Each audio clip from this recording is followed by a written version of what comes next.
I don't think that it was just these time-saving home technologies that caused women to enter the workforce, because the timing of women entering the workforce is at the same time as divorce was revolutionized. It became easier and it became more common and less stigmatized, okay?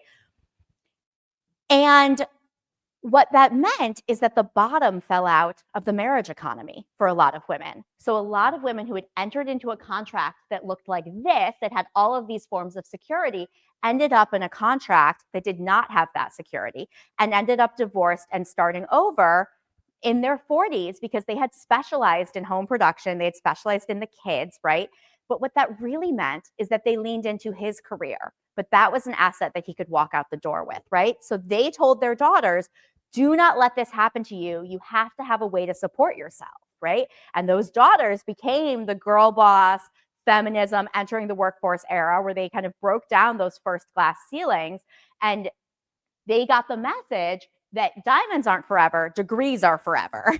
This is from a paper by a friend of mine called Degrees Are Forever, and it shows that this huge explosion in women getting college education exactly tracks the rollout of unilateral divorce, across, this is data from the US, so across the US, but the same revolution happened in Canada, the same revolution happened in the UK, okay? So if part of the reason women enter the labor force is because of necessity, then you end up with a very different story, which is what I call the partial gender revolution. We see that women's time doing housework fell, those are the red bars here, and it fell by about 10 hours, from about 30 hours a week in the late 1970s to about 20 hours a week today. Women's time doing market work rises. Their time in the labor force goes up by about 10 hours a week, on average 20 hours a week to on average 30 hours a week. This is including women who don't work, so that's why it's on average 30 hours a week, okay? But what you'll notice is that while there's that gender revolution happening for women, men's bars don't change at all. Men still work exactly 40 hours a week, and their time doing housework is still pretty much the same as it was in the 1970s, okay? This is why we are so tired all the time, right? Because if you are a man and you are trying to pursue a corporate job, right, think about the level of support that you still have at home compared to if you are a woman, right? And that doesn't change even if the woman is the higher earner. That's not just because women still earn less on average, right? So I look, and this is in my paper that is called Winning the Bread and Baking It Too. And what I find is that when women in a heterosexual couple are the primary breadwinner, she is still doing twice as much cooking and cleaning, twice as much housework as her lower earning male partner. And if you look at any other couple type, heterosexual couples with a male breadwinner, he's doing way less housework. Lesbian couples, they're more egalitarian, but still the breadwinner does less. Gay male couples, the breadwinner does less, right? This is why I say for me, being a lesbian is an evidence-based decision. And it was really important for me to focus on housework because I understand, I thought maybe it's going to be parenting time, right? Because I knew, and maybe some women here have had that experience, like you have a baby and you had this vision that you and your husband were going to be exactly equal. And then you're like, oh, like there's some stuff that he just can't do. I'm the one who's breastfeeding. I'm the one who's taking maternity leave to recover from childbirth. You're the one who's pregnant and puking between meetings or whatever, right? You're the one who's pumping, but I don't sweep the floor with my uterus. So why is cooking and cleaning so unequal still to this day? And it doesn't matter if I look at college educated couples. It doesn't matter if I look at high earning couples. It doesn't matter if I look at people in Canada or the UK or Scandinavia. When a woman is a breadwinner, she still does more cooking and cleaning than her lower earning male partner. So the reality that we're facing is that we are not set up for success. We do not have the same support at home. We are still facing discrimination at work, right? And so then this message that what we should do about it is that we should lean in and we should work harder to fit in this world is gaslighting, because this system is not set up for us to succeed. And so my message that, again, we're going to dive in a little bit more later, is that you, faced with that sort of unsustainable, unacceptable status quo, get to make choices to make your life work for you however the heck you want. And that's why I resent that when I go to the airport and I look at business books for women, they all sound like they're yelling at me. They're like, lean in, stop apologizing. Nice girls don't get the corner office, right? And the reality is we cannot life hack our way out of structural problems, right? Moreover, this message is telling women that they need to act more like men to get ahead. And that is not evidence-based. The research does not show that masculine styles in the workplace are more productive or profitable. Moreover, there's actually evidence against this idea that if we adopt those styles, we're going to be rewarded for it, right? So I want to share a little bit of this evidence with you, and then I hope you can share it back with your firms to say that we should be rewarding the unique superpowers that women bring to the table at work. So first, I'm going to share a classic study on competition. And I think in the first era of feminism, we were like scared to admit that women might have on average any different traits than men, because if we did, that just was going to be an excuse to discriminate against us, right? The reality is the data does show that on average, women exhibit certain different workplace traits than men on average. These are big overlapping distributions. So men's overall distribution is going to be wider than the difference between women and men, and same for the women's overall distribution. But still, on average, there's differences, okay?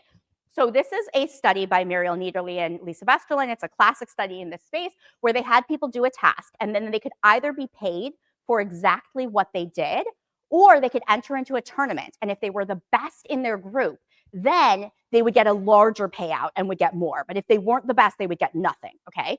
And it's true that of the best performing women, only 40% of them enter into the tournament. And you see more men, those are the open diamonds here, more men enter into the tournament at every level, right? So it's true, women are less competitive than men in this setting. And they show it's driven by confidence, it's driven by risk preferences, but it's also just driven by this preference for competitiveness, this taste for competitiveness, okay? But if I'm a manager, these women on the graph are not the people that I'm most worried about from a profit perspective. Who do you think I'm the most worried about? So if you look at the people who are the worst performers in their group, this is the fourth quantile, so it's the people who are the worst performers, the people who are certain to lose the tournament, 60% of those men still enter the tournament. 60% of the worst performing men are like, I've got this. It's going to be great, okay? If I'm a manager, those are the people who are going to lose me money, okay? Yeah, sure, the women here need a pep talk. I'm like, believe in yourself. It's okay, take a chance, right? But the men here are really going to screw us over because they are going to, enter into some kind of a competitive situation. They're going to take a bet when they don't have the goods to back it up. And that's how we end up with the financial crisis. That's how we end up with whatever we're doing with AI right now, okay? So if I look at this graph, I would not interpret it as saying women need to act more like men. I would interpret it as saying, oh boy, do we need both of these types of people in the workplace, right? And I'm going to share another study, this time from my own research, about, you saw I had that book that was Women Don't Ask as part of my, book titles, right? And I had heard so often that women were worse negotiators than men that I was pretty sure that there must be empirical support to back it up.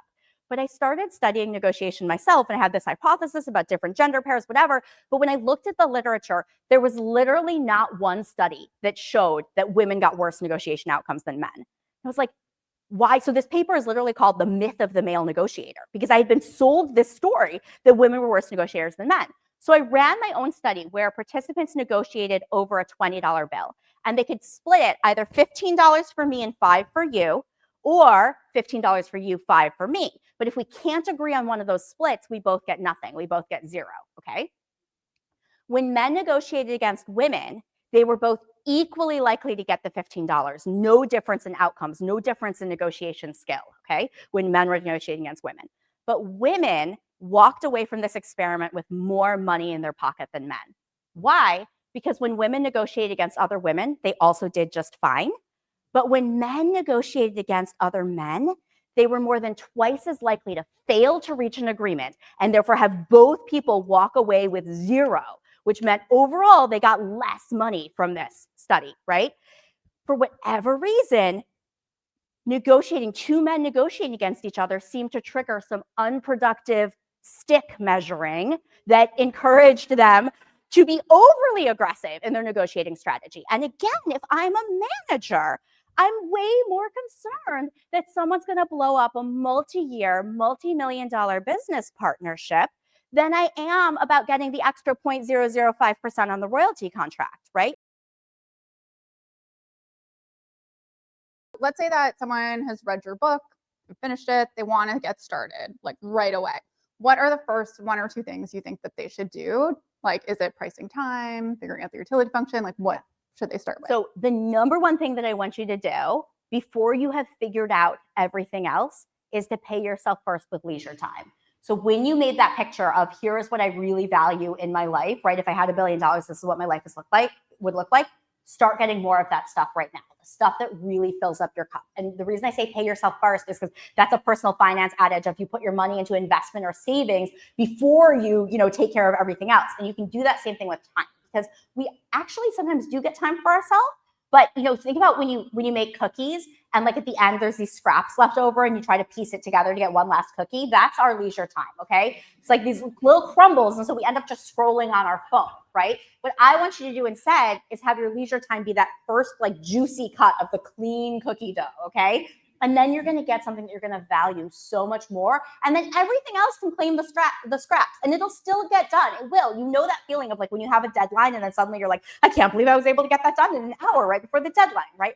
Everything else will still get done, or the stuff that's not really a priority won't get done. And that'll be the right decision too, right?